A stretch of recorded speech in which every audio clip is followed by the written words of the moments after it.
Start the stream. Go ahead and launch your Audacities. Let me do the tweet. Send now, not send nudes. Send now. Completely Ooh. different. Yeah. Post. Yeah, send the nudes privately, not To publicly. Mark. I don't need the trouble. I'll send him 30 thumbs. He'll like them. Okay, now I got to do one more thing. You're not that. So my daughter just ran into a problem. Maybe I'll mention it on the show, but I've run into it before too. Her Motorola phone just stopped playing sound out of the speakers. Plug headphones in, they work. Oh, Can't play out of the speakers. And this device has done that before. I don't remember how I fixed it, but she just brought it to me like when you called and said, "Can you fix this?" And I said, "Not right now." A restart didn't do nothing? I did cold. I can't pull the battery on that unit, but I did do a press and hold until it restarted, and nope, didn't do a thing. Like I said, I can't remember what I did. It's definitely a software glitch. I think what I ended up having to do was download an app, really tweak the sound settings, like an audio boost thing. gotcha. Okay. Audacity. Go ahead and launch your Audacity and hit record in 3, 2, 1. Record. Test. Testing. 1, 2, 3. What he said. Okay. 479. Do the transition.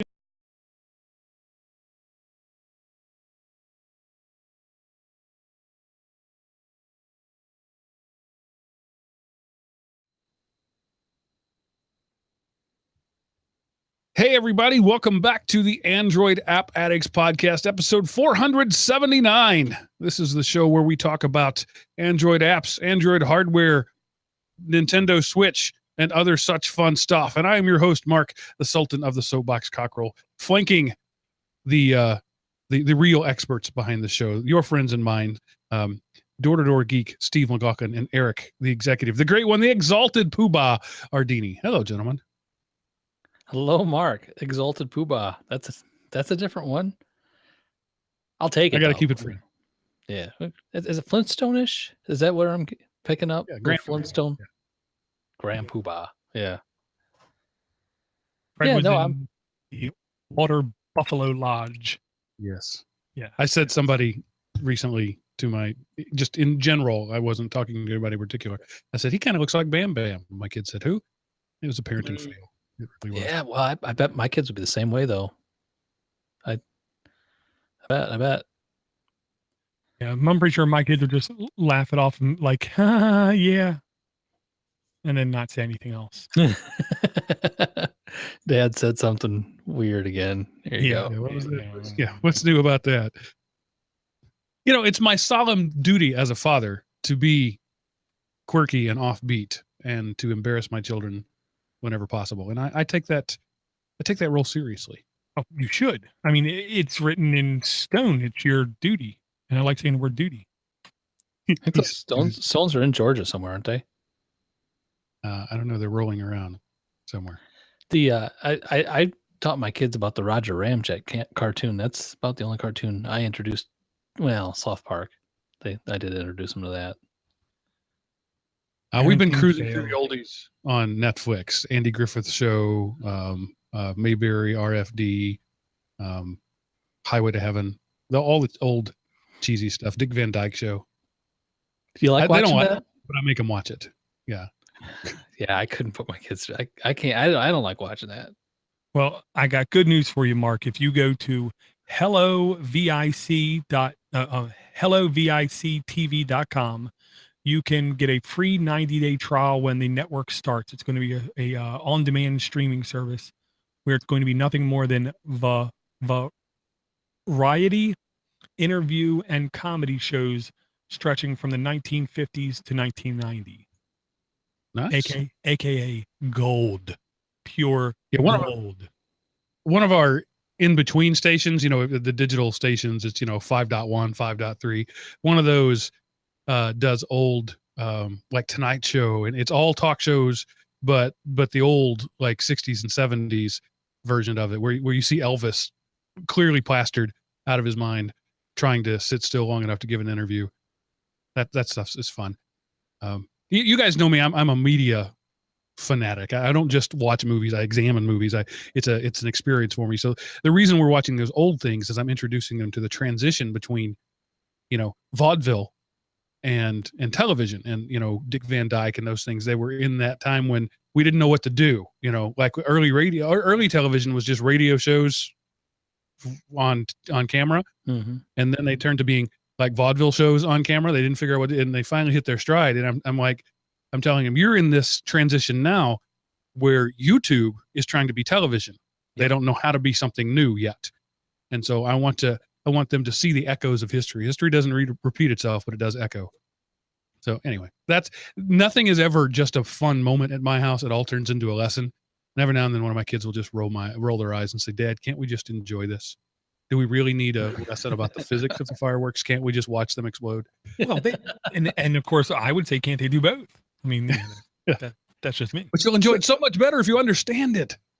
So are the fail videos on YouTube of people hurting themselves on a bicycle just a throwback to vaudeville then? Well, it's America's Funniest Home Video. Yes. Yeah. And then if you take it back further, it's just drunk people in bar It's Three Stooges. encouraging like somebody else to try something stupid. Yeah. Everything tries to be something else until it figures out what to be.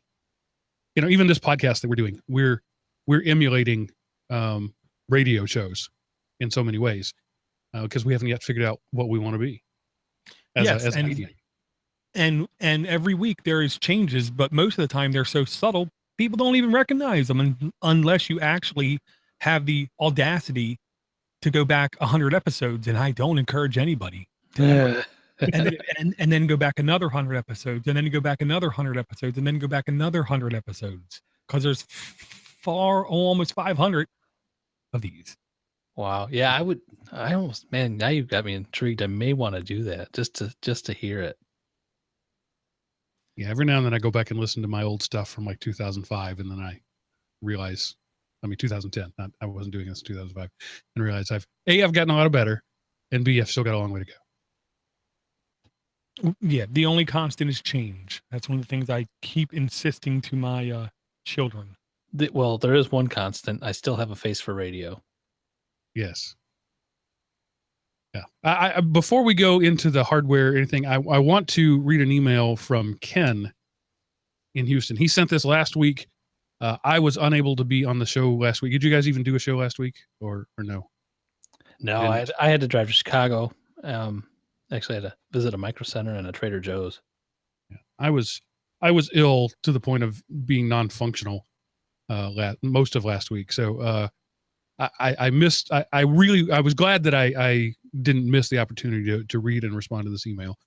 This comes from Ken in Houston. He says, "Dear Door, Eric, and Cockrell and Podnutz family, as the waters in my area start to fade, I'm remembering there's life outside of Houston.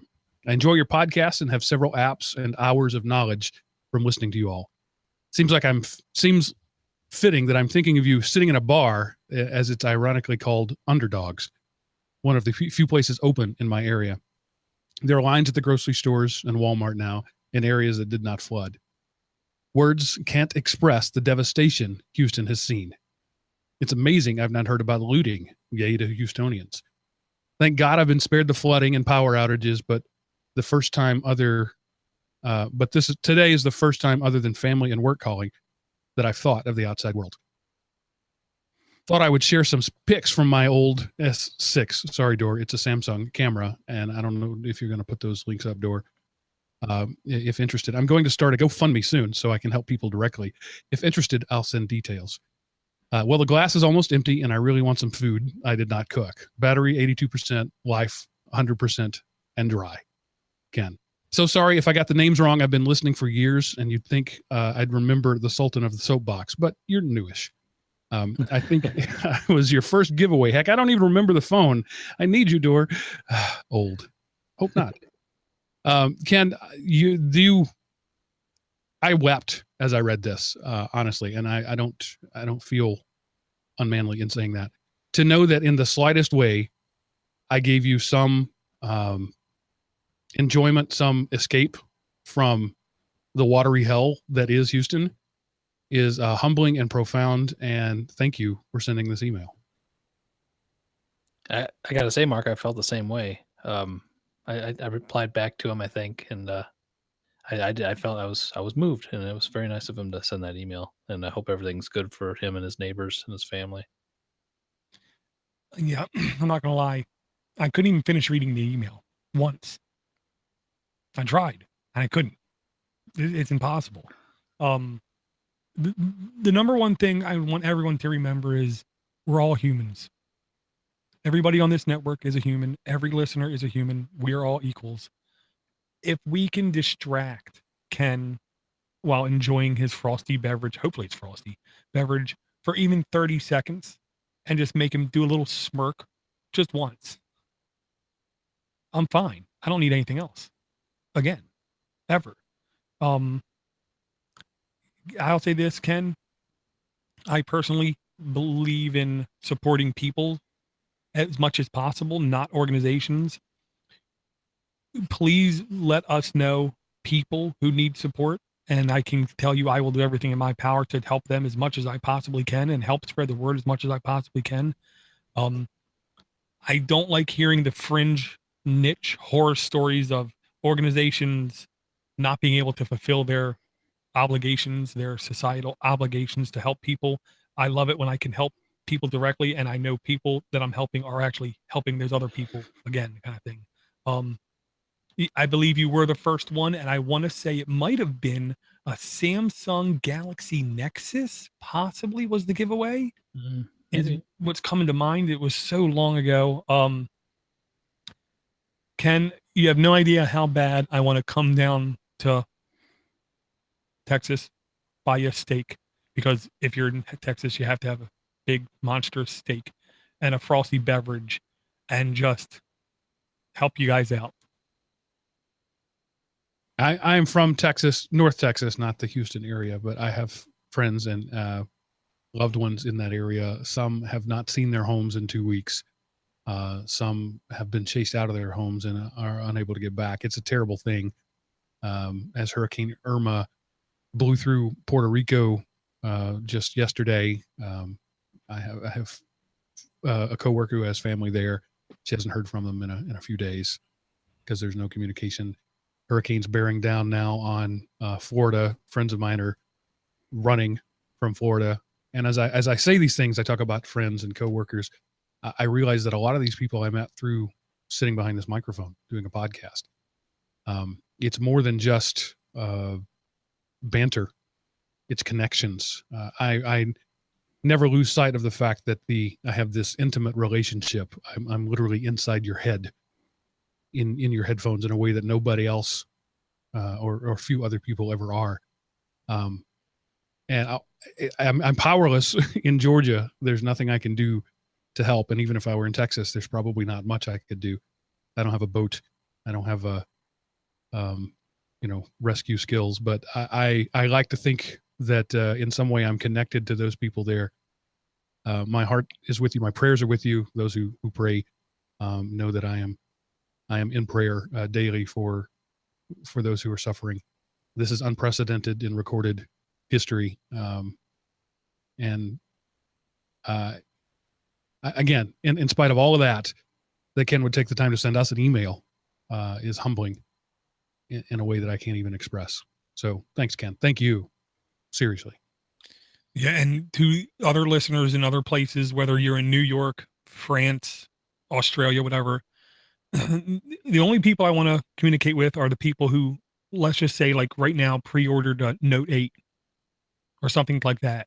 I'd ask you to please kindly cancel that pre-order. Buy a normal phone, take the difference and put it towards somebody that needs it. I'm not saying to people in Houston. If you're in France, there are people local who need help and need support. If you're in New York, there are people walking the streets every day that have no one there to help them. And what I hate saying is one of the truths, I think, in human nature. When disaster strikes, everybody becomes a socialist. And I am right now unbelievably mentally a socialist. I feel like it's my obligation as a citizen of this country to do everything in my power to make sure my government and my personal finances are going towards people who right now are in dire need of it, because there are people all over the world that need help. Um, Try to look out for other people. I always try to say support those who support you. Once in a while, support random people too. It will change somebody's life, is what I will say. There will be a link in the notes with a Google Doc listing that Ken gave us of all the local area organizations taking contributions in the notes as well. So I will ask people, if you have a hard time making your own bills, don't make it even harder on yourself. But if you're doing okay, try to help people at least a little bit, please. I had a friend who went down to Houston this last weekend to help, and what he came back with was something I had never really thought of. When you have been through such a disastrous thing like that, you want to get back to some sense of normalcy, right? So if you've lost everything and you've been wearing the same clothes for 3 days and they're soaked and covered in mud, you'll take whatever pair of hand-me-downs you can get. But once you get back on your feet even a little bit, it's an important part of human dignity is to be wearing something new and not hand-me-downs. So if you want to make a difference, if you're in the process of gathering clothes to send to a drive or whatever, don't go buy a new shirt. Don't just take that thing that you were going to throw away anyway. It's not an opportunity to take out the trash. It's important to meet these needs with dignity. And when you've lost everything, at least you could have a nice, crisp, clean new shirt. So just something that I saw firsthand, or at least I heard from a person who saw it firsthand. There are warehouses full of old clothes that people weren't taking because they had gotten over the immediate need, and now they're trying to rebuild their lives, and they don't want to rebuild their lives with somebody else's stained underwear. Yeah. Thank you, Ken. On a lighter note, talked to Steve C today. He's ready for the storm. He really likes this kind of weather, and he's ready to watch it come in. Yeah, in typical Steve C fashion, he said, "I'm excited for it." He is on the Tampa Bay side, so it's not like he's we're Richard Hughes on the Mini PC show. The most popular trajectory path of the hurricane, it brought the eye of the hurricane, dead center eye, to less than 200 feet from his house. Oh, yeah. Still early. We won't know the true path. It looks like it's going to bounce off of Cuba, but hopefully we'll come back here next week and saying, it just lost all that energy and died and didn't do anything. That'd be awesome. Yeah. This is the time where I really hope all methods of science are completely inaccurate. So now I'll ask the traditional question. Anybody got any new hardware to talk about? I do. All right. I got this piece of hardware in the notes here. So I have a camper, and like it had a problem and I couldn't see nothing because everything's tight. So and this is a Vipon AMZ review trader type item. I got it for half the price that's listed, so I got it for like $15 or $13, I think. And it's the Zefo wireless endoscope, semi-rigid flexible Wi-Fi endoscope. So basically, it's a small camera on a long cord, and instead of plugging that into your phone to see what you see at the end, and I had one of these before, and I never really found a good use for it, and I gave it to somebody at Northwest Linux Fest that we were hanging with, and then I'm like, oh wow, I guess I do need one of those. So for $13 more, I did buy one. But the bad thing is the instructions had a QR code to download an Android app to make it work. And basically, this little box makes its own Wi-Fi hotspot, and then you connect a phone to that Wi-Fi hotspot, and then use an app to view whatever the end of that camera sees. And it's got like 8 adjustable LEDs at the end of it and all that. But none of the Android camera apps or Wi-Fi endoscope apps worked for it. Luckily, I had an old iPod Touch with a cracked screen that I did download the correct app for, and it worked good off that. I thought maybe the camera was bad and these apps were okay, but when I got it working on the iPhone, then it did. But it's just unfortunately China did not put that out there correctly, as far as it working with Android. Yeah, I've seen these. This is one of the cheapest ones I've seen. And if you got it for half price, you paid, $15 for it. That's, I don't know that that's something you're going to use a lot, but when you need it, it's worth $15, right? Well, first off, Eric, I pray you don't use it a lot. And then I'll quote the best movie ever with, I don't think you know what that word means. I kind of do. I mean, it clearly says endoscope.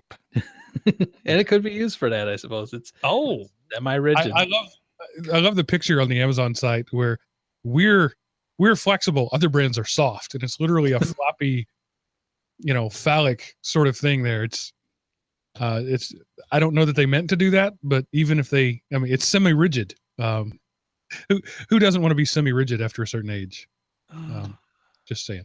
Yeah, and if it gets dark, you can crank up the adjustable light at the end too to really see your way through.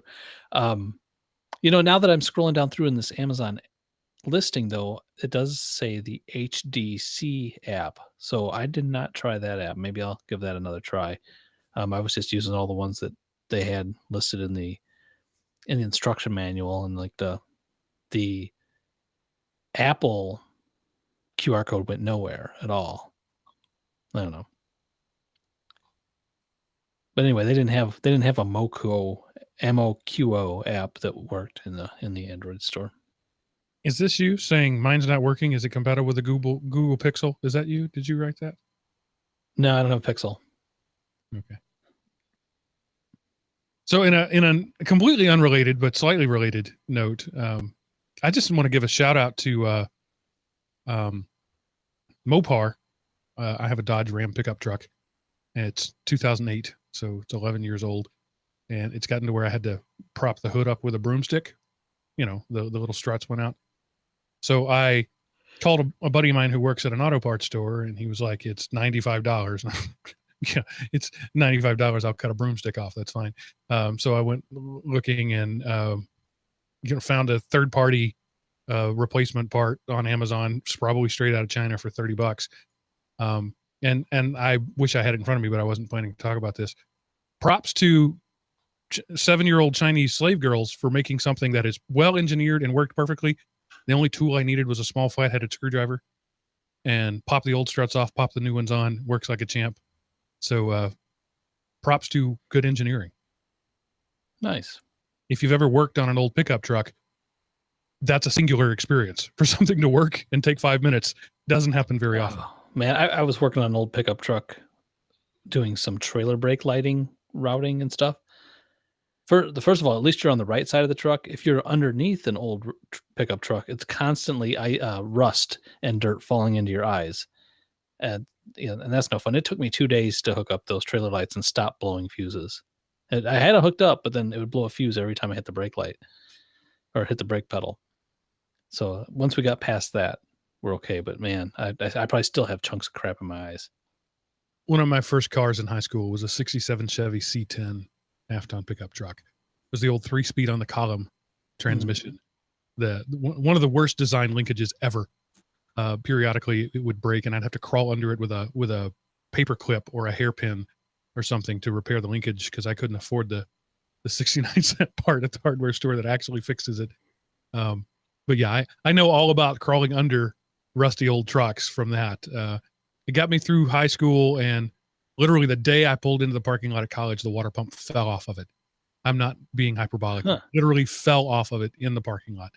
So if you ever get there again, as unfortunate as that may sound, but actually to have that truck now is pretty cool. I'd But love to get back. maybe use a little heavier gauge, like maybe some baling wire rather than a paper clip or something. It might last longer. You know, it was baby green was the original color, but it was 30 years old nearly, and it was faded and nasty. I can't even. It's like pea soup. You wouldn't want to eat green. Not that anybody would ever want to eat pea soup. And I had painted on the back of it Greenpeace, PIECE, as in a green piece of junk. Nice. My truck. So we're not actually going to hold Joe hostage until you get this money. Not Greenpeace, like GREEMPEAS.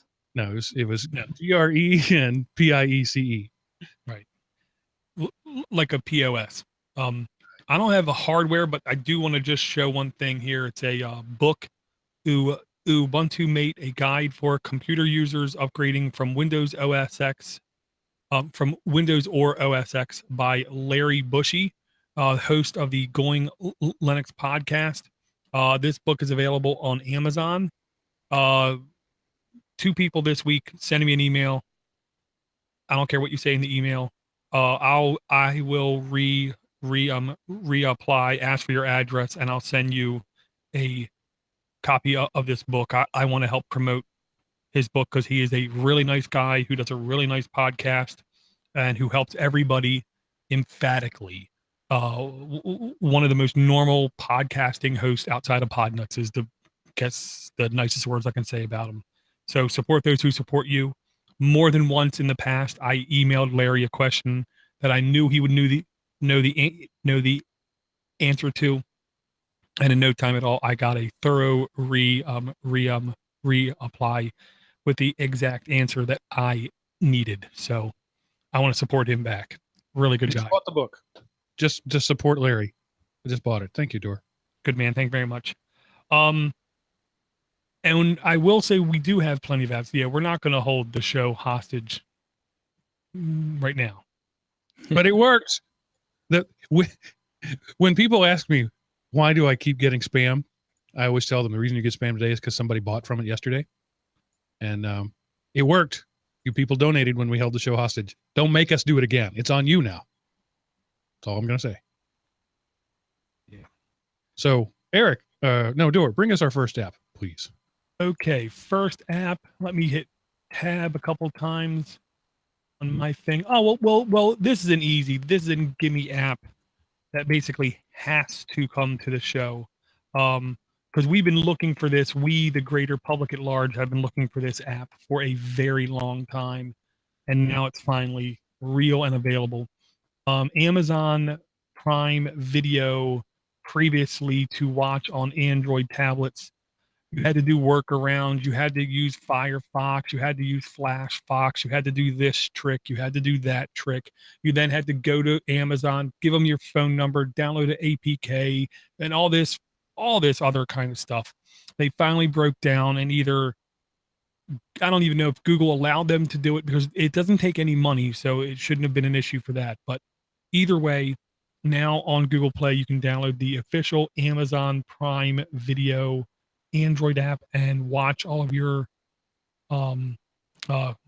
Grand Tour or whatever other shows are on Amazon to your heart's content.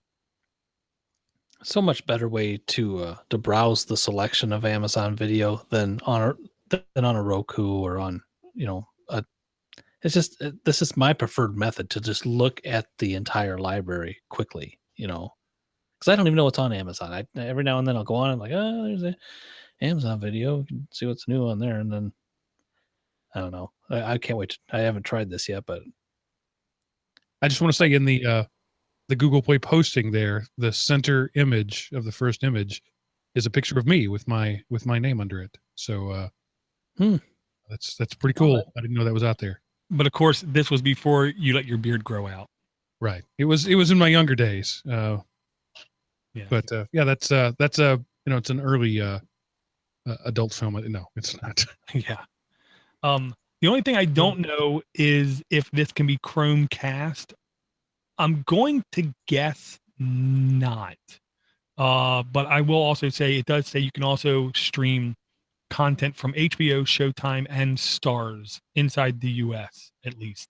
So if you weren't aware of all the content you have available to yourself on Amazon Prime Video, I encourage you once in a while just go and take a look at it. You might find stuff you didn't know was there. So I was on Amazon the other day, and I was gonna watch the movie Snatched. Have you guys seen that? I have not. It's got Amy Schumer and Goldie Hawn, and then No, they I go on haven't watched that. vacation together somewhere. So yeah, it seemed dumb in the previews. One of my friends recommended it to me, said it was really funny. So I go on Amazon, and it gets like a rating of 2 stars, and it's $5 to rent.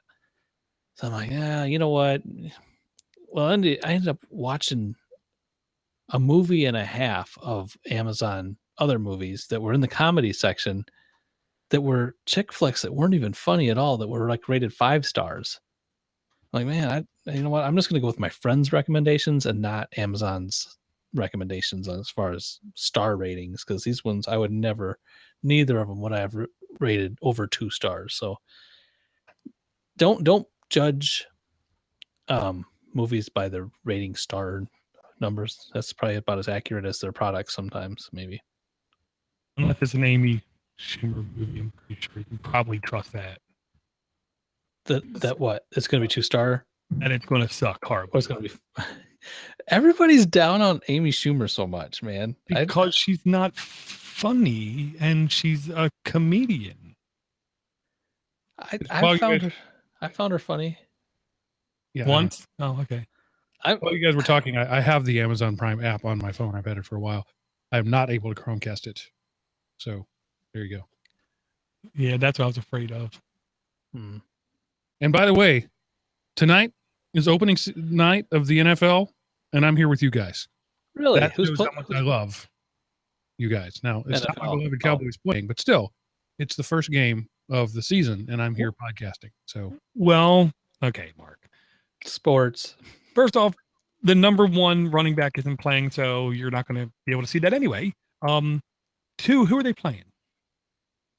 Who's who playing? Well, it's not the Cowboys. It's Patriots and Chiefs. Oh, well, yes. Well, God, that's horrible. Who wouldn't want to watch that game anyway? It's horrible. It's going to be ugly. I mean, the Chiefs, they haven't been good since Len Dawson. Okay? Christian Okoye gave him a spark of hope. Derek Thomas gave him a spark of hope, but they suck. Sorry, Chiefs fans. See, I enjoy the game of football. Wow. I will watch any 2 teams play because I love the game. Oh, well, okay. I hope it's not part of your lifeblood, because it will be ending soon. That's all I'm saying. What will? Football. The sport of football? Oh, yeah. All the head trauma injuries, it has no choice. It's going to end. No, it'll be robots playing in 30 years. I do enjoy the high school games. I like going our local high school. I'm volunteer for the chain gang, so I'm right there on the sideline in front of the coaches and in front of the people who are actually playing the game. Dangerous position too. It is. You gotta be ready and learn to bail. But it's a good seat. You're right at the yard at where they're hiking the ball every play, well, mostly, or very close to it. And I enjoy it. It's fun. I couldn't imagine doing it with people who are 2 or 3 times the size of these high schoolers doing it, but that'd be a little more intense. But I don't mind it. I don't know any of those players you just said, Dor, so you really know your stuff. I would think that you would be a New England fan, seeing how you live in New England area, right? What? Aren't you on the East Coast? Oh my God. Or are you a Ravens fan? I don't like the Baltimore Browns. Let's get that right. Okay. I like the Cleveland Browns. Then you like, I'm sorry, Cleveland Brown fans, perennial losers. They've never been to a Super Bowl once. I think I've brought this up before. I like any football team that the team starts with the letter B and the city starts with the letter C. That's how I do football. Ew. Yeah. So I got the Cleveland Browns and the Cincinnati Bengals and the Chicago Bears. Those are my teams, and they all have orange in their deal. So that's them too. I would say at least the Bears had Peyton, Singletary, some genuine talent on them. Okay, let me move us on along and say, Eric, what is your app that you'd like to bring tonight? Well, this app doesn't have anything to do really with our last podcast episode, but this is called Riverstats, and it lets you measure flow. But these are flows of stream and river data, and this actually comes from the most recent MRP podcast that I was listening to, where he could not find an Android version of it. But he did have an iPhone version that he recommended. So this is my recommendation for people who live close to rivers and are interested in finding out how close or how many gallons are flowing and how high the river is or going to be. And it gives you up to date river flow and stream data from water bodies in the United States. And it uses your GPS to tell you which bodies of water are closest to you and things like that. I tried it out. It gave me 5 different sampling points on the river that is just a stone's throw from my house. So is it, I'm going to guess it's intelligent guesstimations, or is it? No, there's meters out in the bodies of water that measure these. Wow. There's flow meters in most rivers now. It's like Army Corps of Engineers kind of projects put them in there. Right. Yeah, I was literally listening to a podcast where they were talking about Wingo Dam north of me by a little bit, where they were talking about the flow of not Allegheny River, I can't remember, and how it's going to cause a 400-year event here sooner than expected, and had $400 million to deal with in the next 20 years, and really interesting stuff. And they were talking about the flow of everything, and they did talk about the Army Corps of Engineers and how they did do a nationwide thing in the last 20 years of more carefully ongoing monitoring of bodies of water. So yeah, this is really wow, America, I guess. I don't know. Cool. Mark, is that who it is on the MRP? Matthew. Yeah. So he works in the summer at a park, and he does kayak trips. So they use this to make the kayaking experience better for their customers. I guess they would tell maybe where to put them in and get them out, or I don't know how that affects the kayak trip, but that's how they do use this to do it. There's a city in North Georgia called Helen, and one of the things that you do there is you ride the tube down the river there, and I'm blanking on the name of the river. And I took my family last year. It was our fall break trip, but it was still warm enough that you could get in the water, and so we all trekked up there. It's about a 2.5-hour drive, and we got there, and the water level was too low. They had closed up all the tubing. So if I'd had known about this app then, I could have saved us a 3-hour round trip. So yeah, I'll be using this at least for that. Cool. So I'm going to share an app. It's actually an app that Door sent to me. And it's not necessarily one that I have used or one that I will use, but it just makes me happy that it exists in the world. And it's called the Decision Crafting app. Oh, yeah. And so if you're like me and you just get all kinds of excited, the art and science of making a decision, then decision crafting is for you. Forget plain old fashioned pro and con tables. No. You can have multiple attributes associated with a pro or a con, and you can have hard science behind making a decision as to whether or not to have Chinese or pizza for dinner. Do you use this with the guys at lunch yet? No. With the guys at lunch, this is way overkill for that. With the guys at lunch, I have the decision wheel, and I just spin it and pick something at random. But this is when you really, really want to decide what you between 2 or more items. It's a hardcore, multiple attributes and powers of those attributes. So you can have expense versus time waiting in line versus quality of service you got last time, and how each of those things are important to you based on in this particular decision. And you can slide those faders up and down and then put your two restaurants side by side and let them battle it out in machine intelligence. Yeah. The only thing this app was missing was something in hindsight I'm not sure I would have really liked. Okay.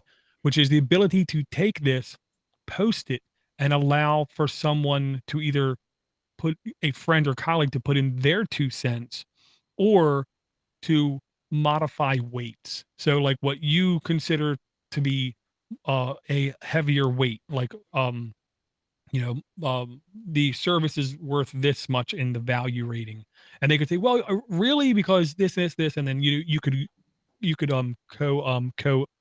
collaborate.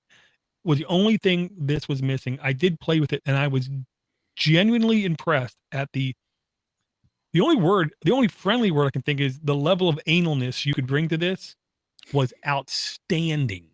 You could drill as deep as you wanted and literally weigh everything in any choice you have. Unbelievably flexible and open format. You could literally say, do I want mac and cheese or do I want cheese and mac? And you can have 55 reasons for and against and give them their own individual weight, and then it will calculate out which is your best choice. Just a really, I think, smartly developed app. Because you're talking to a guy who uses a complicated Excel spreadsheet to surface and organize his to-do list. I don't just have a to-do list. My to-do list is intelligent and based on the time between now and the time the task is due and the weighted average and the number of hours expected to it. An algorithm surfaces to the top, and the thing that's at the top is the thing I need to be doing right now. So I'm that anal. And so when you use that word to describe this app, you're speaking my love language. Well, and I'll say machine learning can go to hell because it has nothing on the Mark Cockrell approach, actual human looking at this stuff. I'm just saying. And here's how stupid. I'm going to say, here's a quick example of just how stupid, just how ignorant. Because okay, you look up the word ignorant. The definition is basically stupid on purpose. Okay. This is how ignorant these artificial intelligence machine learning devices are. Every single morning I get in my car, I plug my phone up to my Android Auto, and it automatically wants to navigate me to work. Every single day I hit X, I hit recent, I hit my wife's job, and I say navigate there for almost a year. And it's so stupid, it can't figure out to do that and not try to take me to work in the morning. So machine learning, artificial intelligence, artificial AI to me is still nothing more than a ruse. It's make believe. It's fictitious. It's a facade. We are not in the middle of any kind of machine learning or AI. We're in the middle of crap and propaganda set by companies trying to sell us ridiculous home devices that, in my opinion, are very overrated. I'm not gonna disagree with you, Door. Who am I to disagree with the great DoorToDoorGeek? But my experience has not been the same with, for example, Google Now. Google Now routinely surfaces things that I am interested in, and gives me things like just the other day, it popped up around lunchtime. It popped up a restaurant that I had been to a couple of weeks ago, but hadn't been back in a while, and said, care about travel time to this place? And I was like, yeah, that sounds really good. Let's go there for lunch. So I think it's just a matter of how much you give it. You're so paranoid, you don't give them much. Oh no, and I give them everything. Oh no. I give them everything, including my wife's everything and my son's everything. They don't. There's nothing they don't have.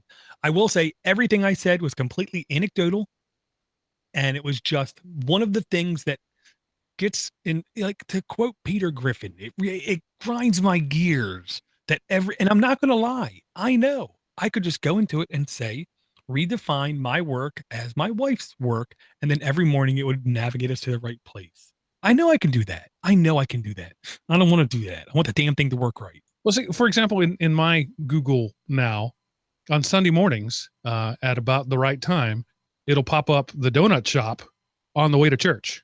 And it says, travel time to here is this, travel time from here to church is this.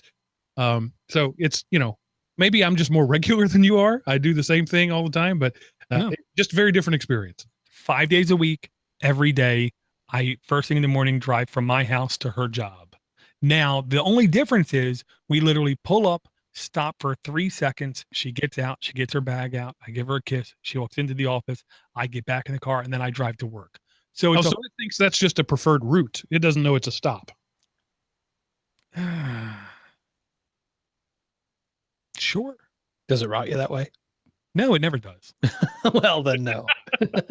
But and I know it's like I'm seeing the only blemish on what is otherwise a fine looking automobile. It's like I'm dumping the supermodel because that one toe is a little bit longer than her other toe, and it kind of freaks me out.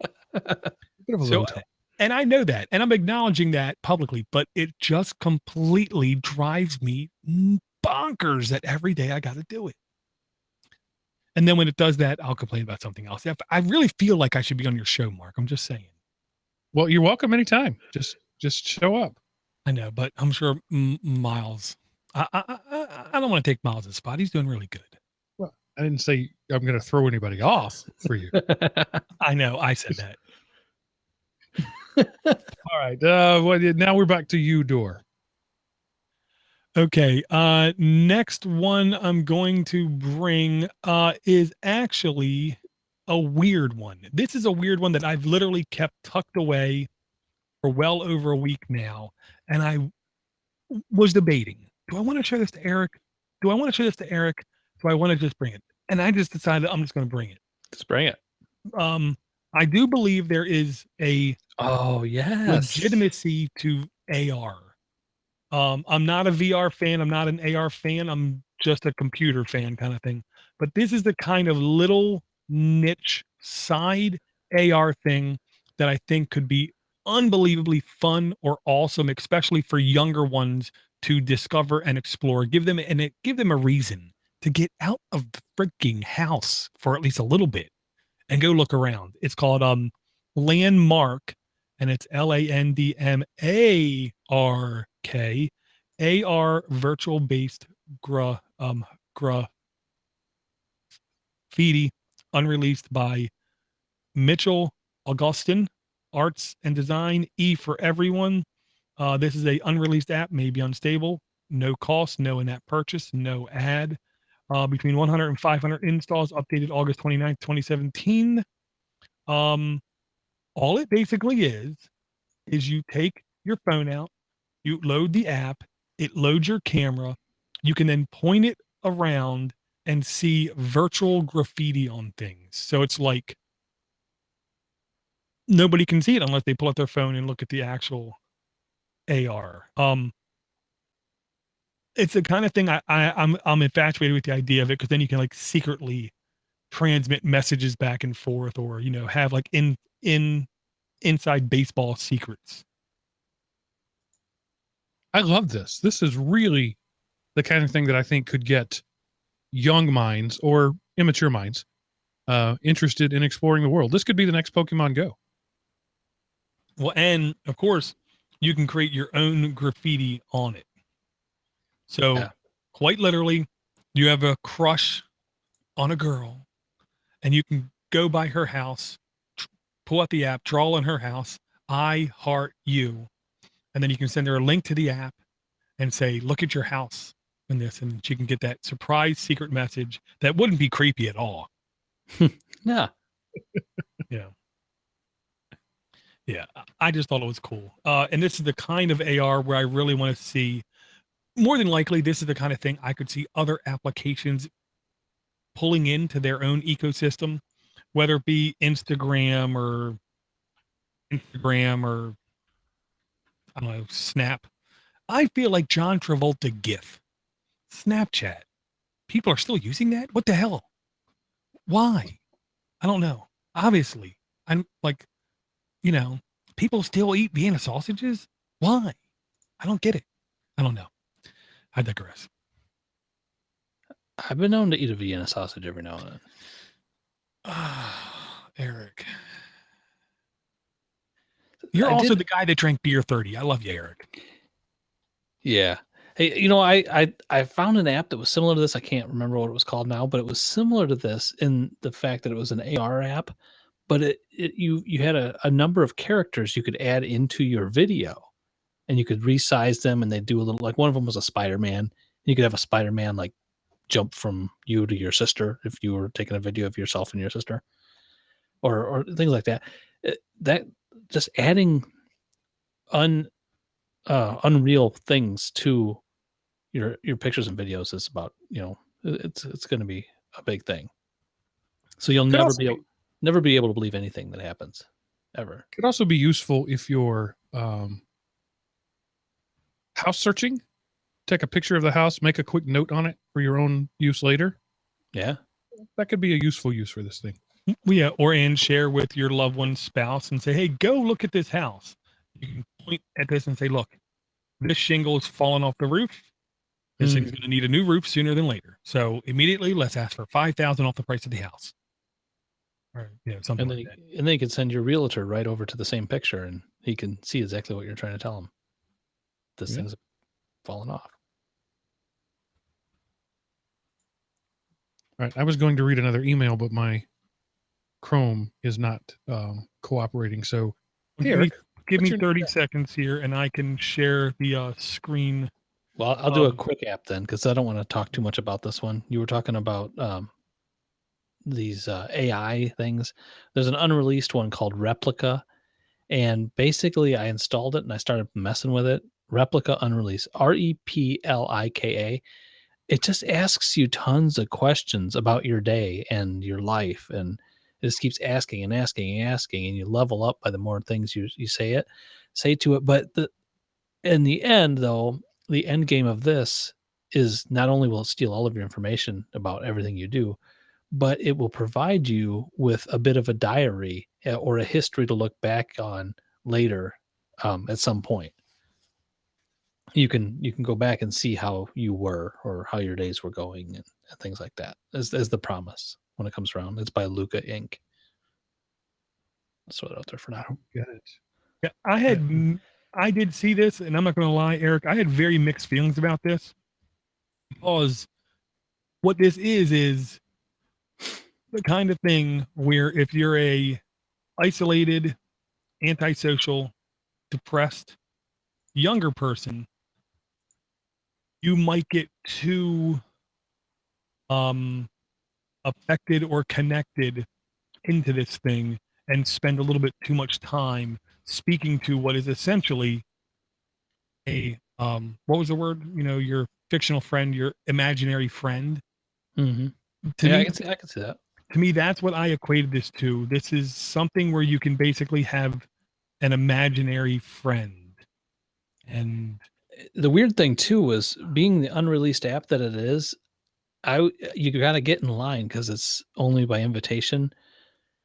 I was 85,000 in line, but if I text messaged 3 people, I could skip the entire line and get right in.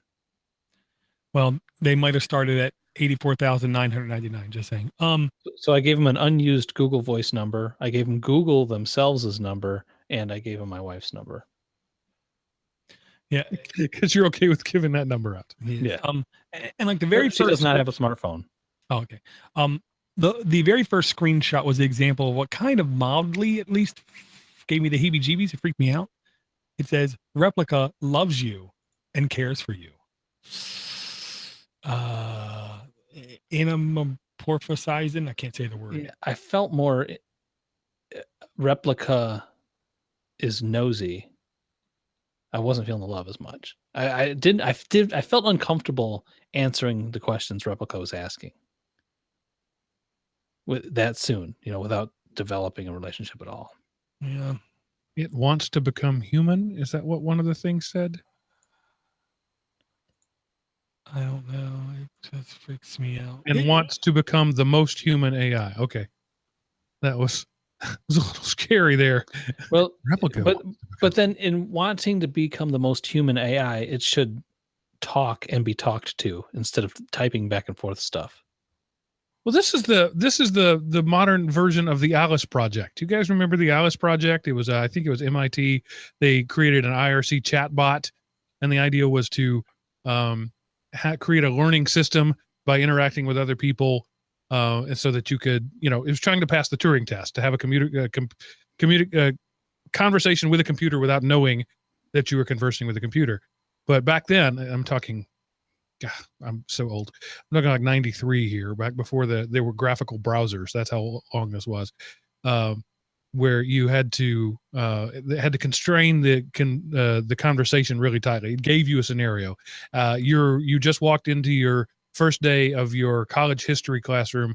Alice is sitting to your left. Strike up a conversation, and then at any point, if you ask a question or told it something it couldn't handle, Alice's response would be, "Oh, class is starting. I'll talk to you later." This seems to me like the 2017 version of that same experiment. That sounds familiar. For some reason, I don't know why I remember that. But. Yeah. The only difference is you want to say to her, "Shh, class is starting." Stop talking. Yeah. All right. I have my email back. It's responding once again. Our good old friend Chuck the Rhino says, "Well, hello, my fellow Android app addicts. I happened to catch the latest episode of AAA, and it was mostly about Eric's favorite kitchen gadgets, kitchen devices. He had requested our faves, and most of the things that I have are not worth mentioning. The more I thought about it, I was able to come up with 3 items that I really like. The first is not a big deal, but I think it's kind of cool. A flexible cutting board. I can chop stuff and easily put it in a pan. I roll it up and use it like a funnel. The second is called the Samurai Shark Tungsten Carbide Steel Knife Sharpener. It keeps my cheap knives sharp. The last one, Cook's 3-in-1 Sandwich Maker. My father-in-law got a bunch of these on clearance at JCPenney more than 10 years ago and gave them to just about every family on his Christmas list.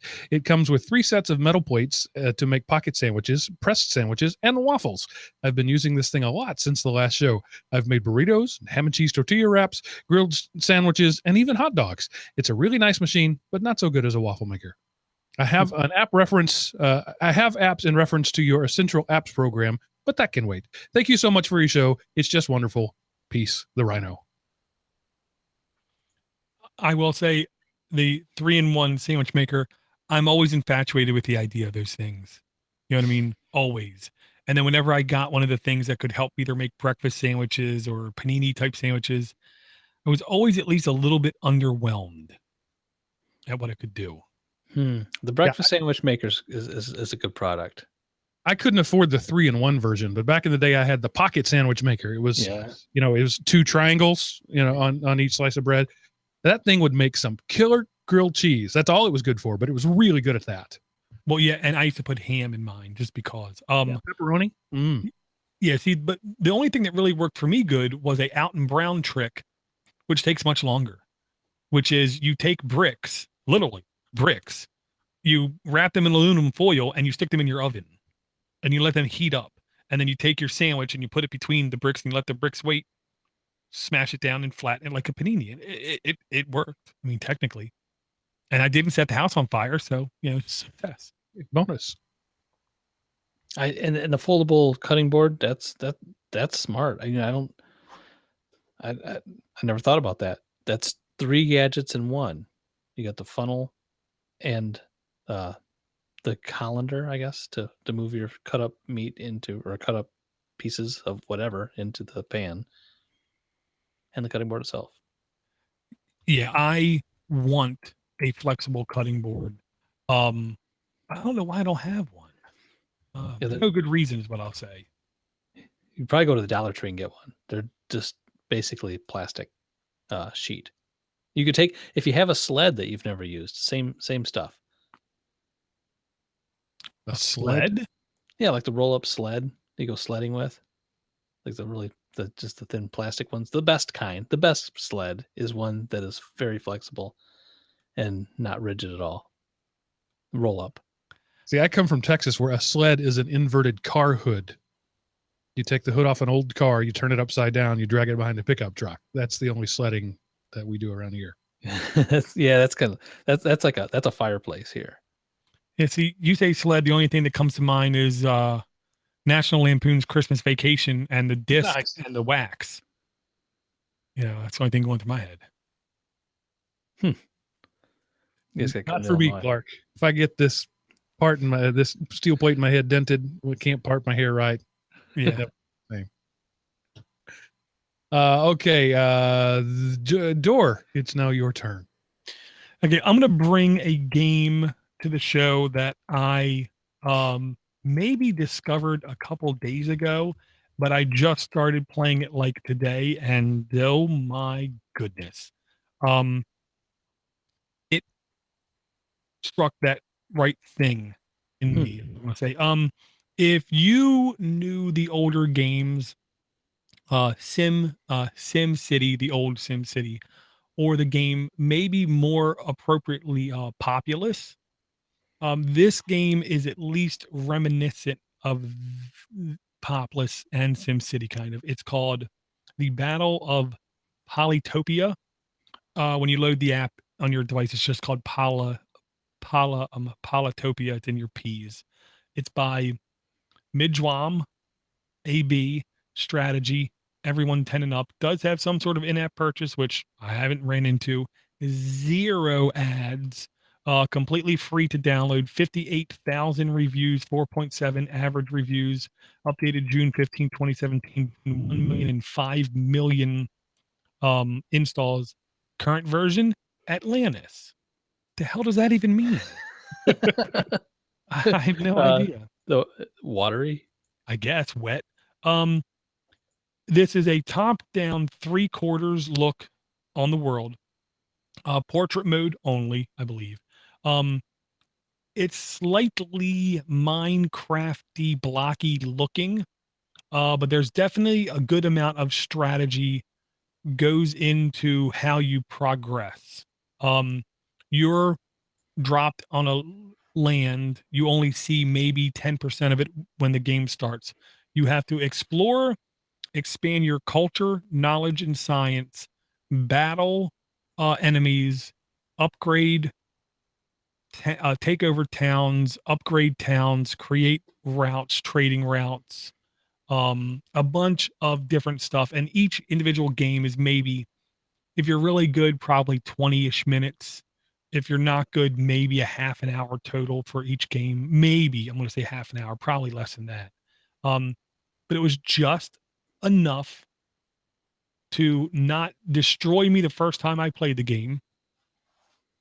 Gave me just enough information, so I did just good enough. And then the second and third time I played, I understood a little bit more and understood a little bit more to where I was having some genuine fun discovering and destroying. So when you played the game and it ended, was that due to a natural disaster that you somehow didn't fend off? No, the two main modes of the game is I want to say it's called Perfection and Destroyer, I think is what it's called. Destroyer, your only goal is to take over the other clans. There's a total possibility of, I want to say, 9 different clans that can be in your area, you being one of them. And then Perfection, I think, is the name of the one that I was doing, where basically you have a set number of days. It might only be 30 days, which is 30 turns. So you create a warrior is one of the first things you can create, who can also explore. And you can move him. And when you move him, then you have to, when you're done doing everything you can do, you have to end turn, which is 1 day. And then the next day you can move him again, and also create another warrior. And when you learn archery and riding, you can do other people like that. And then the more villages you take over, the more towns you can take over, the more places you can create more people. And then you learn how to harvest, you learn how to fish, you learn how to whale, you learn how to sail, and conquest is the ultimate goal. So this reminds me of an old Westwood game I used to play called Dune, based on the sci-fi book and movie.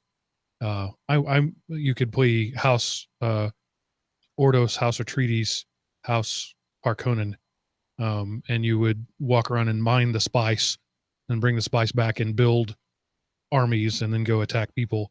It looked very similar to this. I wasted hundreds of hours playing those campaigns over and over again. So I'm not going to install this because I have more of a life now than I did back then. But my click finger is itchy, I got to say. Well, this would be the perfect use case, just saying, not for me, because I'm an efficient fella. But if you would like to take an old, used, worn down Android device and leave it in your lavatory, and then when you need to partake in extended visits to the lavatory, maybe you could partake in this game as well. Just saying. I don't know. But I'm efficient. I'm in and out. No time to play a game. I don't spend 20 minutes in there. Yeah. So when I am at the end of the day, me and my wife carpool. When I leave work, I go to her work. She's a salary employee, which I kind of explained to her. Well, that means you technically don't have to work 40 hours. She takes it as the inverse, and she often works more than 40 hours, which is crazy. That's the way it is. I know. Yeah, so salary is an ancient Greek word for abuse. Right. So I end up sitting in the car waiting for her to come out all kinds of time, sometimes 5 minutes, sometimes 2 hours. And so I have time to do this kind of thing. All right. Eric, it's that time. Empty your tank. Okay, I'm coming up first with an app called Reverse Dictionary.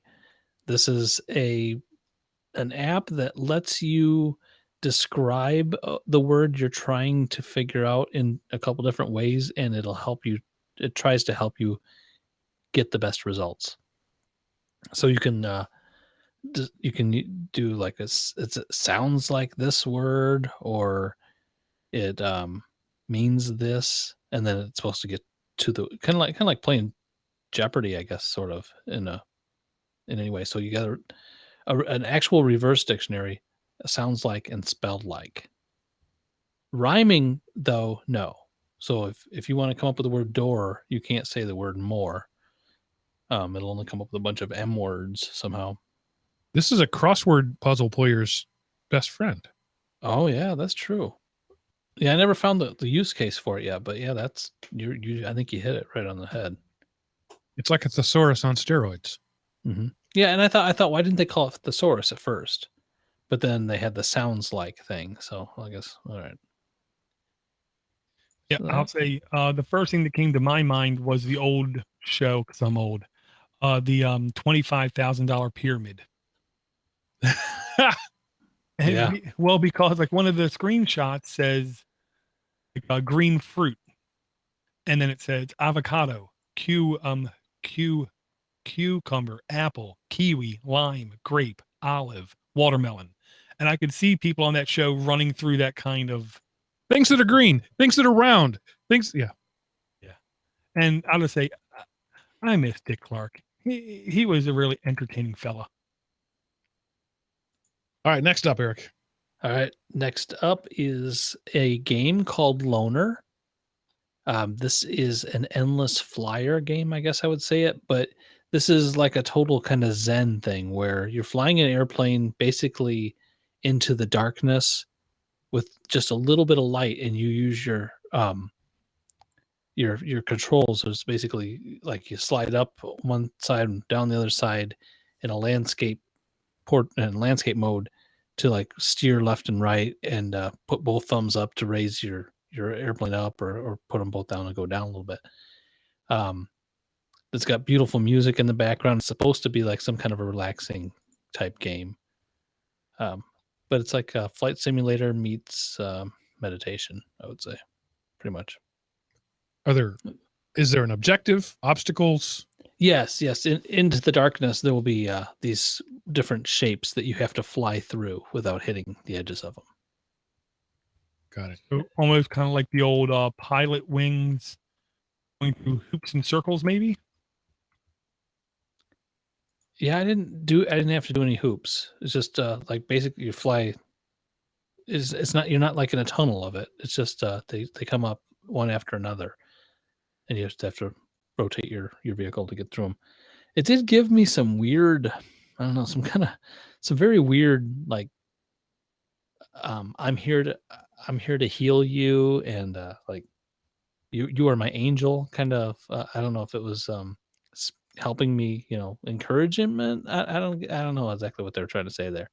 Well, maybe that was your digital buddy, the AI, trying to butt in there. Yeah, well, I had some crosstalk happening between apps during my flight, maybe. But that's it for my tank for today. Okay. I'm watching this video now. I'm trying to describe what I'm seeing, and really it's a biplane in the darkness. There's not a lot more I can describe. I guess Yeah. you had to be there. And Dor would hate this because it does suggest to put the headphones on immediately and Oh, yeah. right at the beginning, and then the sounds are cool. It's pretty cool. It doesn't look difficult. Does it get difficult? No. I mean, it's like an endless runner, so you only go so far, and it kind of tells you how far you made it. So as you go along, you first start out with like a rectangles you fly through. Then as it goes on, then you start flying through triangles. I mean, I suppose the farther you go, it starts getting a little crazier. Okay.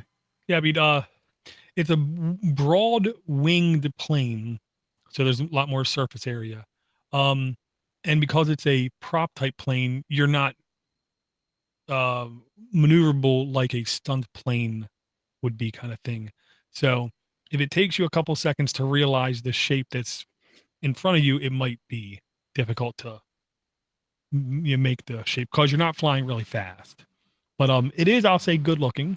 It looks perfectly fine, but I don't need music to fly, do I? I don't think I need music to fly. I never watched the video before, and it's giving it. No, it was not crosstalk. Those are actually those little words of encouragement are showing up on here, along with one that said "She is so pretty." I'm not. Yeah, I don't know. I agree. I mean, maybe she's beautiful, but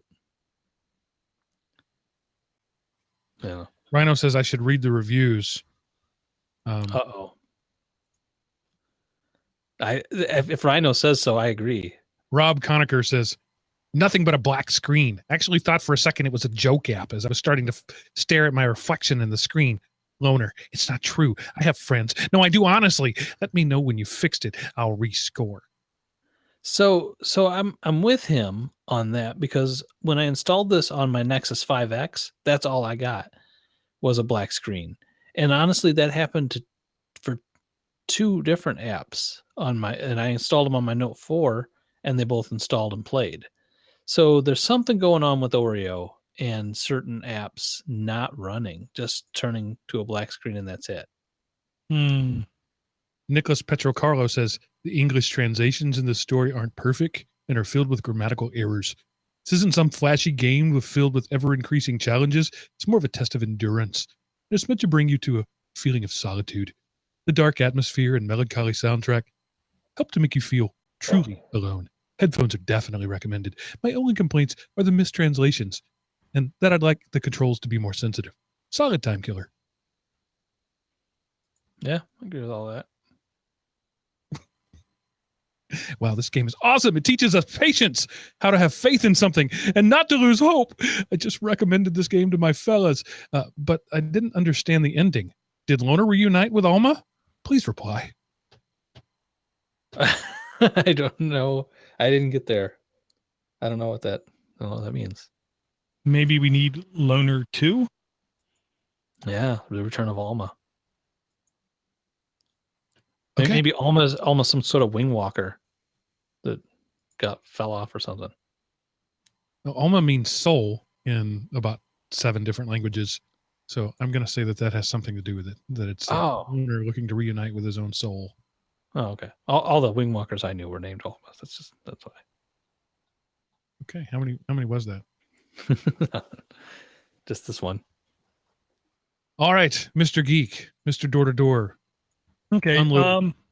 I'll bring a couple real quick. This first one, I'm not even a fan of the app, but it is the kind of app I can see soon enough Google pulling this functionality into the OS, because it does seem like they are very uppity on the idea of split screen mode or multi-windowed mode, which it's not multi-windowed mode, people. unless of course you're talking multi-windows like on the Amiga or something. Okay, it is split screen mode. Let's just get that right. This is by Francisco Barrasso. Oh man. E for everyone, 81 reviews. It does have in-app purchases. Completely free to download. No ads. 3.9 average reviews. Updated September 6th, 2017. Between 1,000 and 5,000 installs. Version 1.3. Okay. What this is, we've all at least seen demonstrations of split screening in Android. Well, there's one colossal failure with it, and that is there's no way to save profiles of split screens. So every time you want to split screen, you basically have to start from scratch, pick your window, split screen, start the other app, and then put it together. This app gives you the ability to have shortcuts on your home screen to specific links. You hit that link once, it will launch both apps and put them in split screen mode. So you can, for instance, always want YouTube opened with a note-taking app. Instead of opening up YouTube, then hitting the other thing, then launching the Note app, then positioning the splitting the screen, you just hit one click and it launches both apps and puts them in split screen. To me, That's cool. To me, this is a useful idea. I don't think I mean, it's not that hard to do split screen on the phone. I mean, it's nice because typically for me, when I'm using split screen, I had both apps going in my recent apps. I just get tired of going back and forth. So I just hold down the button and make a split screen. And then the other one's right there anyway. I mean, it is still in my recents. I got to pick it, but I can see where this would be useful. They really went all out on the 4-second demo video there. Yeah. That's a sign of an almost great app, though. No, that's a sign of confidence. That's what that is. All you need is 4 seconds. Yeah. If it was any better of an app, it would have had no video. But yeah, don't need any intro. Don't need any description. Don't need any fancy special effects. Just here, look, phone, press, and that's it.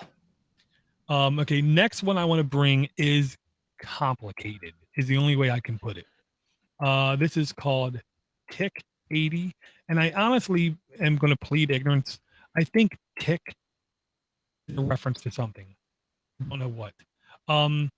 Tiny computer. Well, then shouldn't it be TC? I'm just saying. Or TYC? It's a tiny computer. Should we Ticko? I don't know. Let's not go. Tick TIC-80 by Nestbox. E for everyone. Completely free to download. No apps. 298 reviews. 4.5 average reviews. Updated August 29th, 2017. Between 10,000 and 50,000 installs. Current version 0.40. This is a engine that will allow you to create sprites, create textures, create backgrounds, create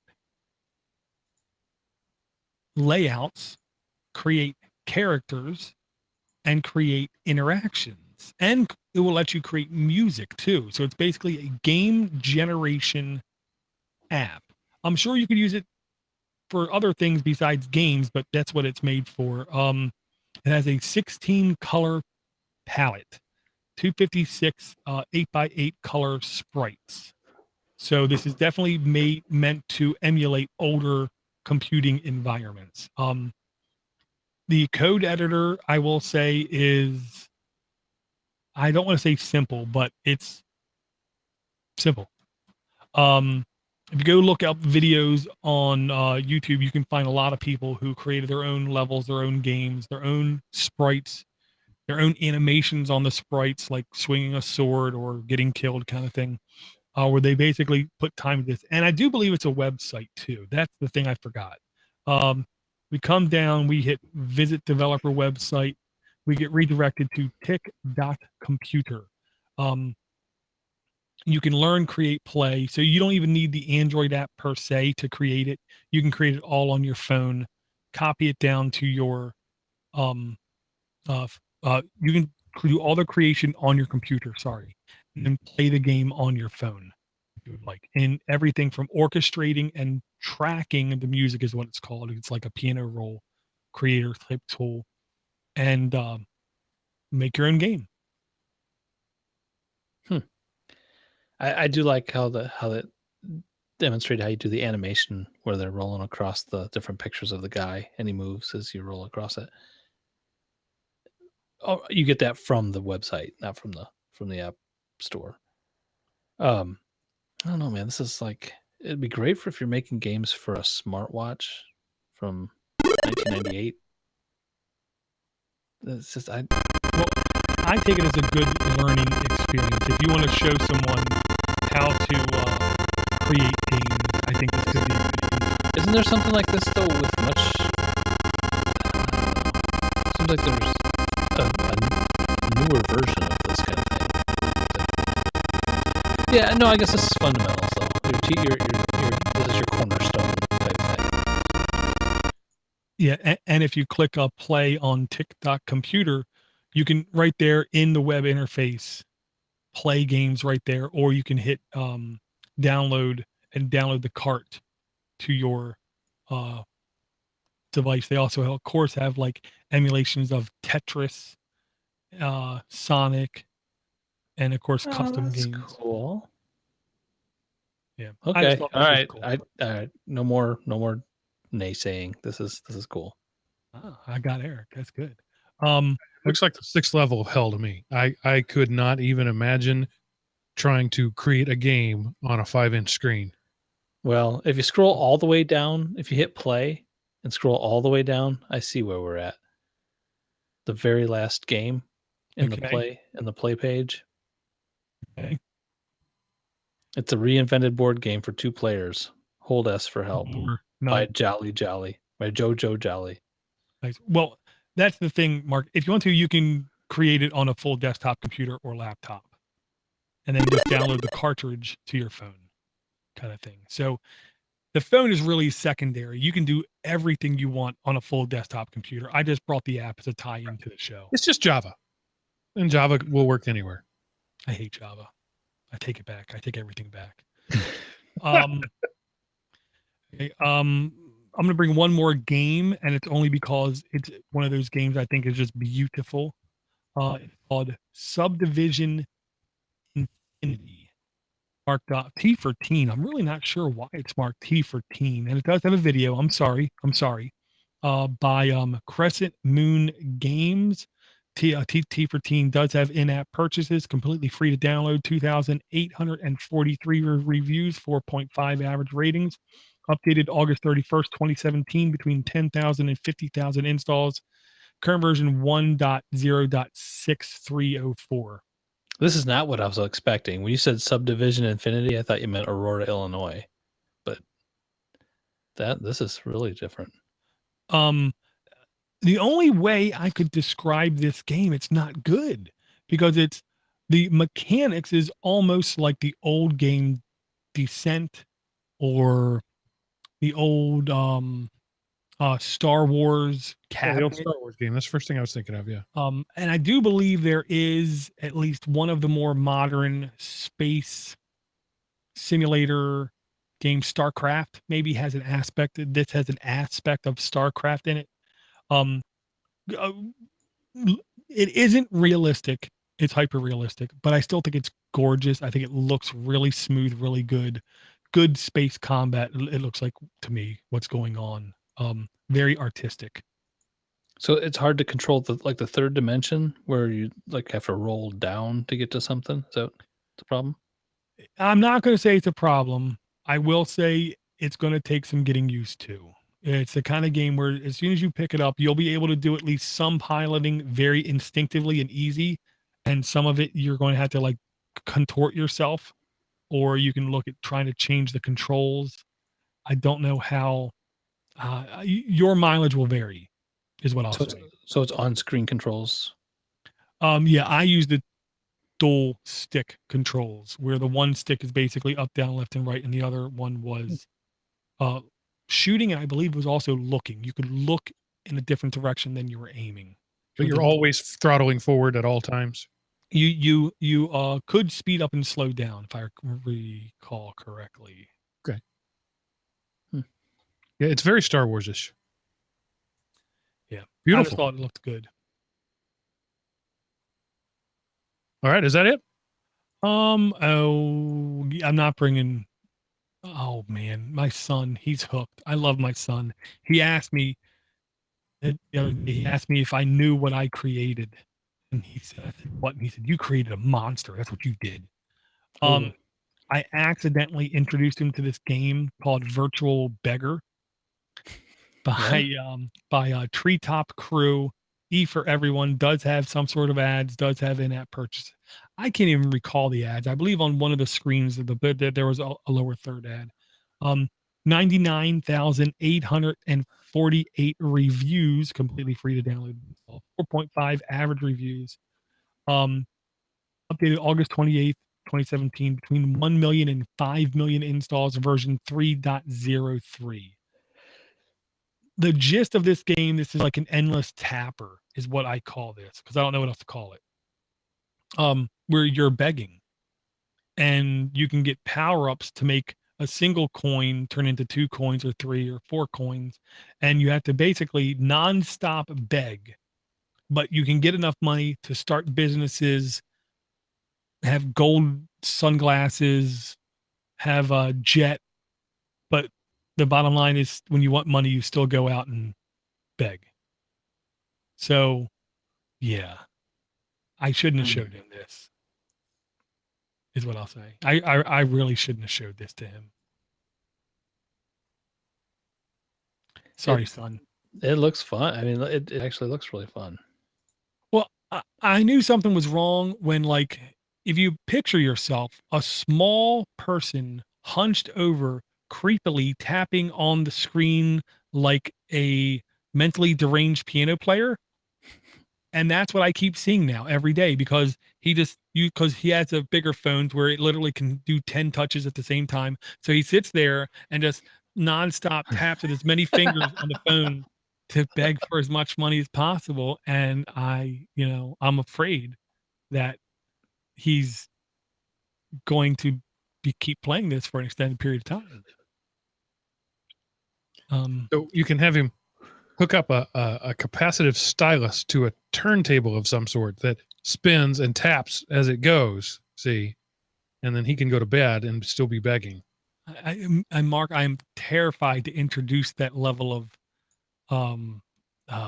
you combine the maker aspect, see.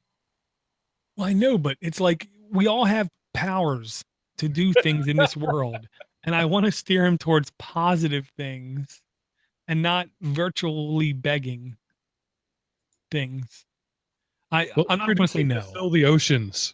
I'm still playing that one 4 months later. Oh my goodness. And I'm sure it's still not filled. Nope. All right. That's it. I'm calling it. That is, I think 13 apps. That's a lucky number to stop on. 1, 2, 3, 4, 5, 6, 7, 9, 10, 11, 12. All right. 12. And the 13th tab was Larry Bushy's book.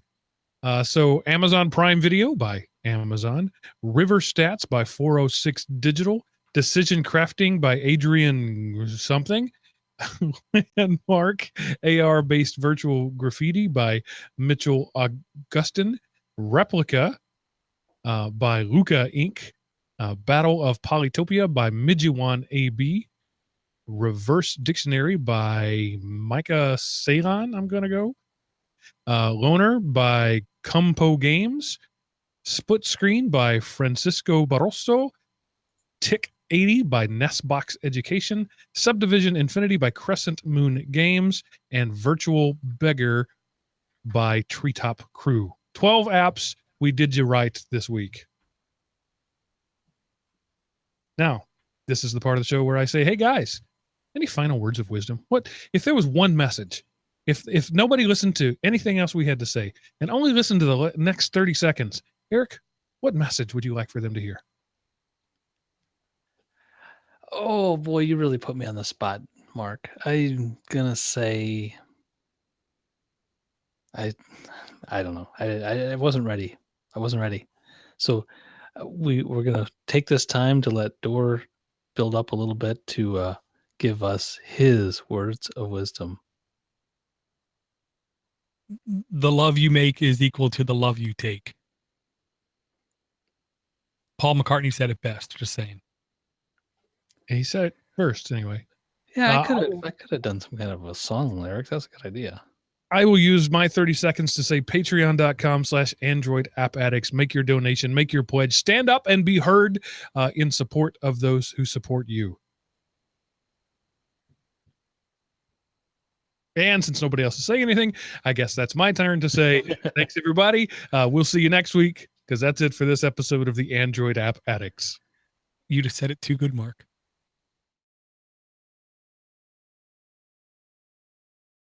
I could have come up with a movie quote or a song lyric, but my brain was just a piece of crap, man. Could have said pasta la vista, baby. My mouth is so darn diuretic normally, but then it just froze. 479. 479er. Yay, Audacity's not pooping bed tonight. That sounded worse than I wanted to do. I like Highlander's picture in the chat room there. It's awesome. Apparently my recording device is recording from the future.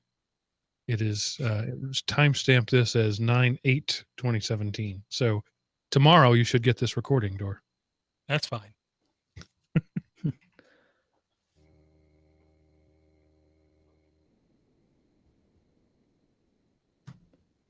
Oh, I forgot my other app. This one, Door. This one actually works. iPod, iPad, iPad, iPed. Nice. Oh, you got the drop screaming app? Yeah. Yeah.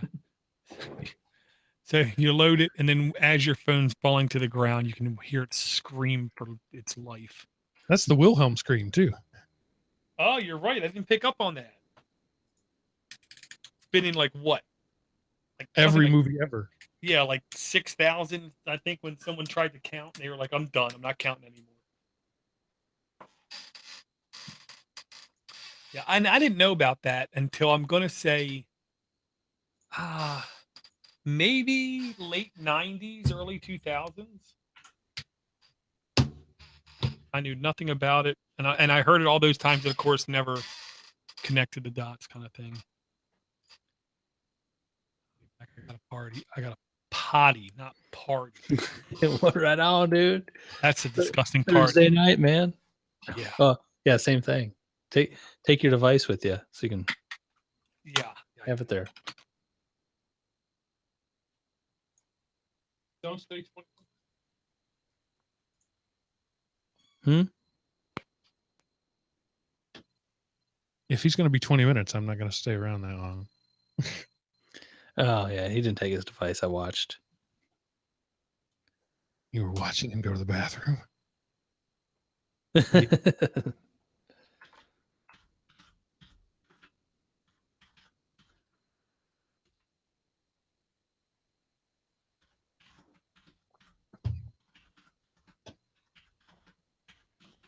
Clicky, clicky.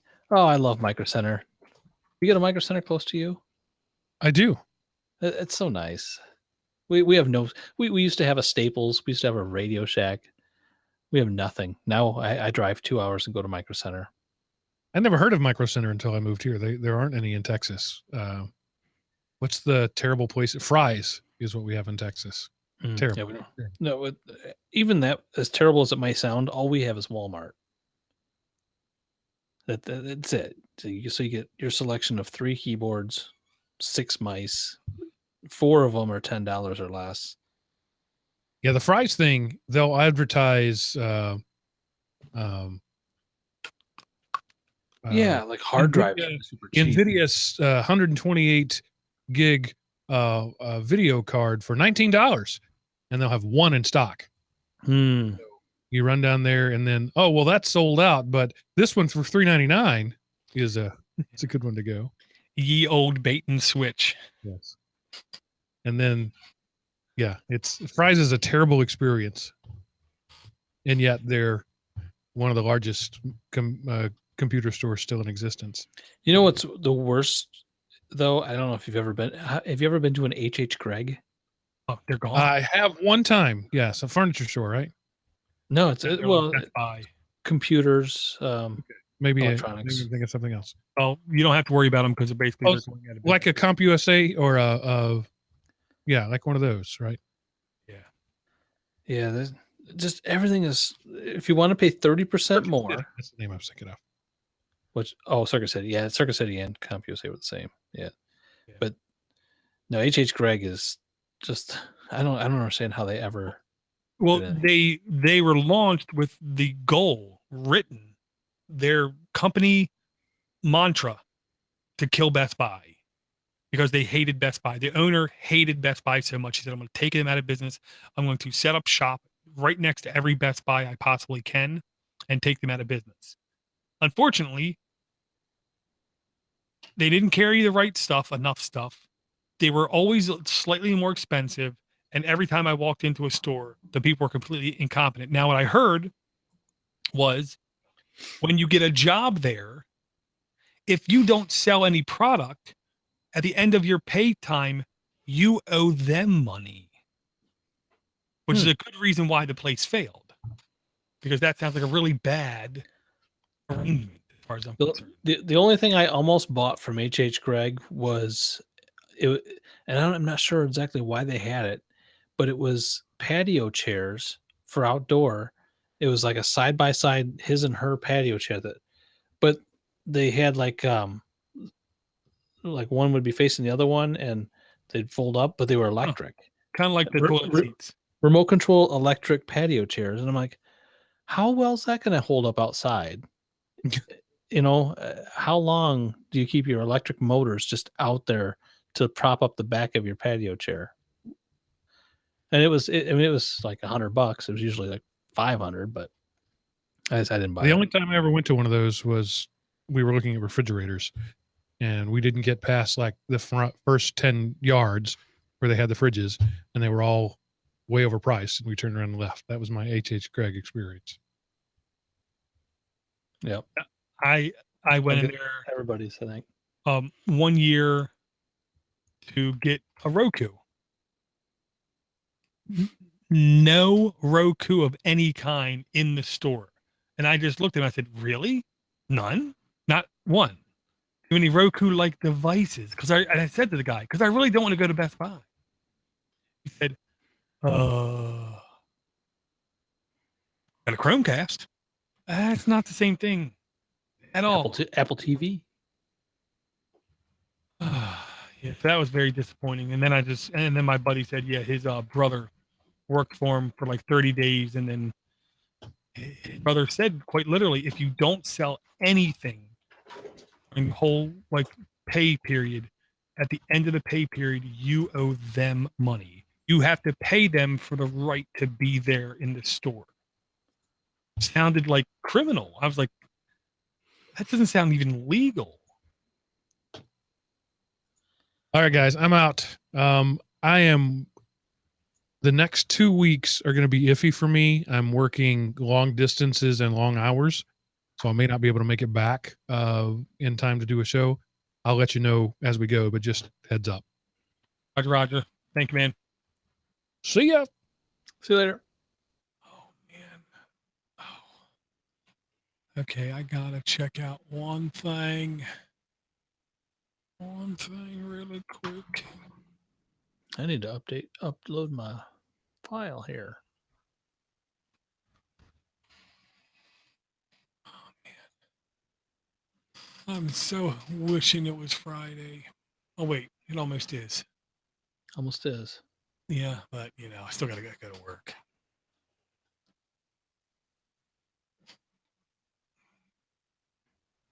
I should be good the next 2 weeks, 3 weeks. Okay. Yeah, I don't have anything going on that I know of. October 8th, though, Uh-huh.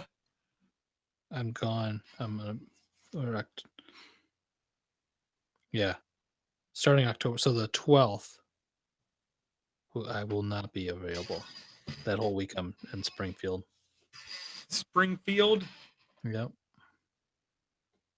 Now, I got a question for you, Eric. Mm-hmm. Is it me, or is Elon Musk just another Steve Jobs? Okay, I can see the comparison. He hasn't invented anything. From what I can tell, he hasn't invented a damn thing. His company has. He's taking ideas and bringing them to life, and he's got some crazy ideas that he's making reality out of. Yes, a lot like Steve Jobs. Well, to me, he's similar to Jobs in what's making him successful is his passion. Nothing else.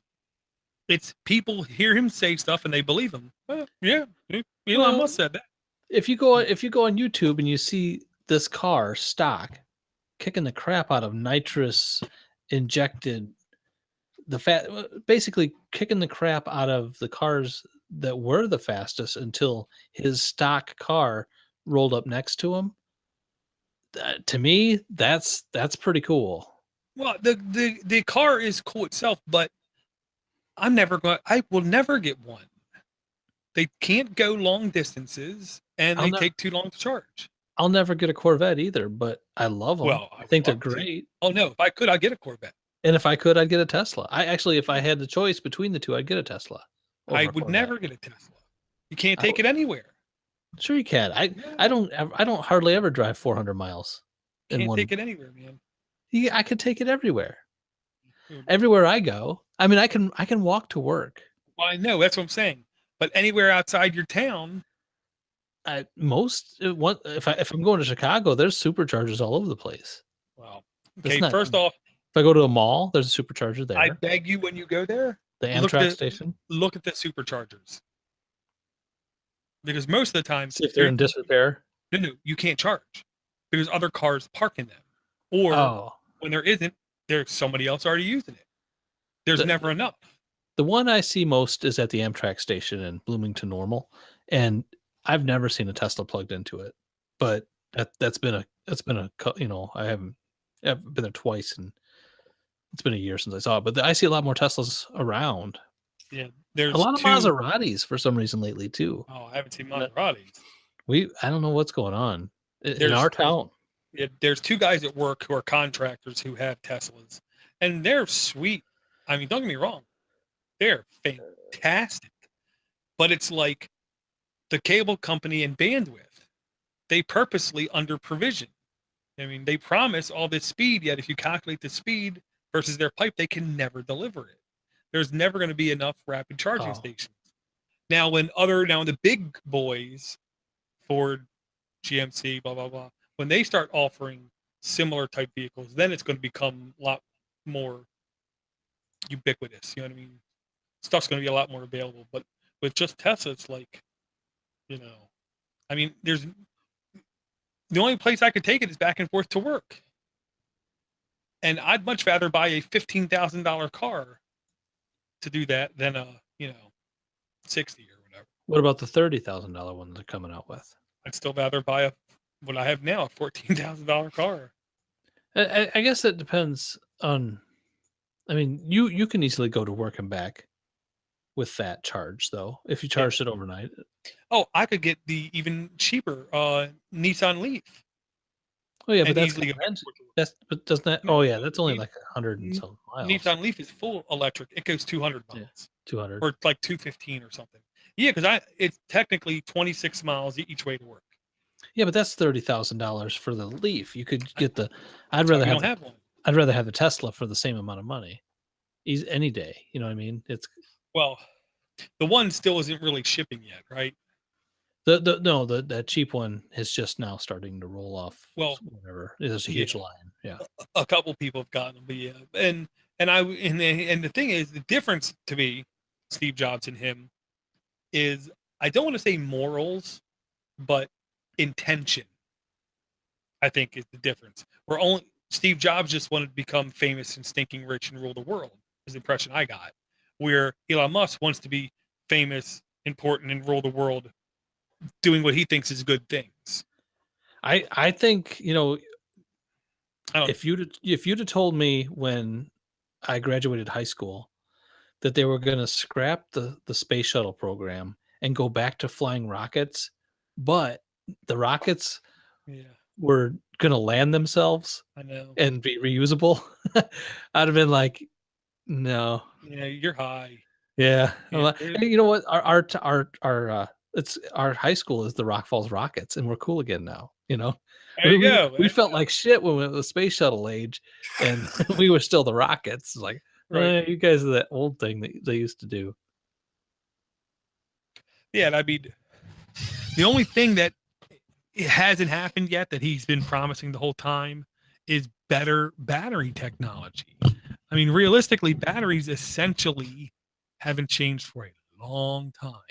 We've messed with the chemical compounds. We've got it to be a little bit smaller, a little bit hold better charge over time kind of thing.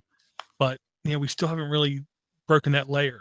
And like I did buy my father-in-law and my father the Black & Decker supercapacitor screwdriver, where it's literally something like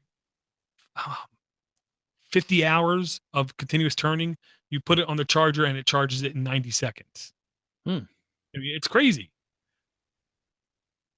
Why don't we have that in a car? I don't know. Yeah, I'm still wondering if you were to drive down the road and happen upon a large boulder in the middle of the road and it just rips the underbelly of that car, are you going to be instantly in flames from just ripping those batteries apart in the floorboard? Listen, if they were seriously afraid of a Note 7 taking down an airliner, then I have to answer yes. If there was any validity in that, unless they're using some different, and honestly, I don't know the battery technology. And maybe the bottom's titanium that a boulder wouldn't go through and you would just bounce off of it. I don't know. And it would self-right itself after it's done bouncing over a boulder. I'm not because sure. it drives. I plead ignorance, sir. If I had the money, I'm not the kind of guy who's ever going to spend $30,000 on a car. I don't like. I mean, I've got an old classic car. I don't like cars enough to pay that kind of money. I mean, I spent $36,000 for my first house. I'm not going to spend. I mean, I could still buy a $30,000 house all day long in this town. Right. I'm not going to buy a car for that much. I'll buy somebody else's used cars. It's fine. I mean, my truck's got 248,000 miles on it. Good man. And I just pulled a camper with it, Right. 2 weekends in a row now. I don't care. Now my 79 Grand Prix has like 80,000. It hasn't even hit 100,000. That's a 1979. That's amazing. Yeah. It's never been driven in the winter ever. Rarely when it rained, but.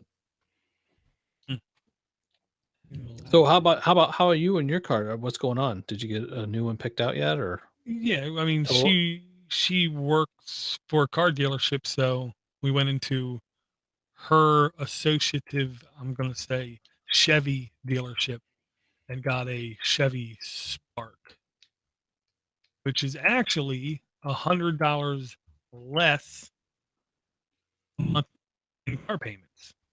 So is that the same as a Sonic then? And a Sonic gas mileage, bad. At the high end, I want to say 32 miles. And I'm like, we had a Mitsubishi was getting 40. I don't want to go less. I said it has to get at least 38. And the Chevy Cruze and the Sonic had almost the exact same miles per gallon. The price wasn't monumentally different, and the Cruze was monumentally better. And I'm like, who the hell would get a Sonic? It makes no sense to me. And then we looked at the Chevy Spark, which is much more the form factor of the Mitsubishi we had, little tiny smart car-esque, which I don't care. It's perfectly fine. And it was $14,000, I think.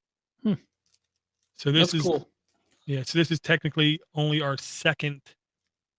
my second new car I ever owned. First one only owned for a year and a month until it got destroyed. Yeah, our only new car that I'll ever being new. It was the Nissan Cube. We still have it. And the only reason I got that is because of Obama's Cash for Clunkers at the time. Oh yeah, man, that made so much money for everybody. Got $4,000 for a $800 van. Yeah.